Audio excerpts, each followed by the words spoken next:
રાજ્યમાં અનેક જિલ્લાઓમાં મેઘમહેર છે, જ્યારે મહીસાગર જિલ્લામાં સિઝનનો ફક્ત 21% વરસાદ છે, જે ગત વર્ષની સરખામણીમાં 40% જેટલો ઓછો છે. જિલ્લામાં 90,000 હેક્ટર જમીનમાં વાવેતર થઈ ચૂક્યું છે, જ્યારે પિયત સિવાયની વરસાદ આધારિત ખેતીની જમીનમાં વાવેતર ઓછું થયું છે. બીજી તરફ જિલ્લામાં હજી સુધી મુશળધાર વરસાદ નહીં થતાં જગતનો તાત ચિંતિત થયો છે.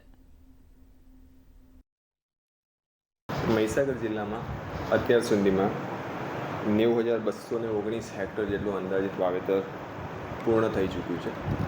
મહીસાગર જિલ્લામાં કુલ વાવેતર વિસ્તાર 1,14,000 હેક્ટર આસપાસ છે, જેમાં હવે જે બાકી વાવેતર છે એમાં કેટલાક વિસ્તારોમાં જે ખેડૂતો જોડે પિયતની સગવડ નથી તેવા ડાંગરના ખેડૂતોને હજી રોપણીની કામગીરી થોડી બાકી જણાય છે, અને બાકીનું દિવેલાનું અને ઘાસચારાનું વાવેતર હોય છે.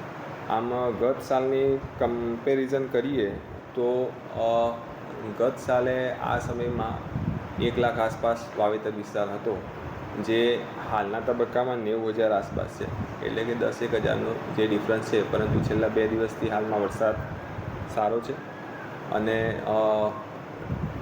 અત્યાર સુધીમાં 25% જેટલો વરસાદ મહીસાગર જિલ્લામાં થઈ ચૂક્યો છે.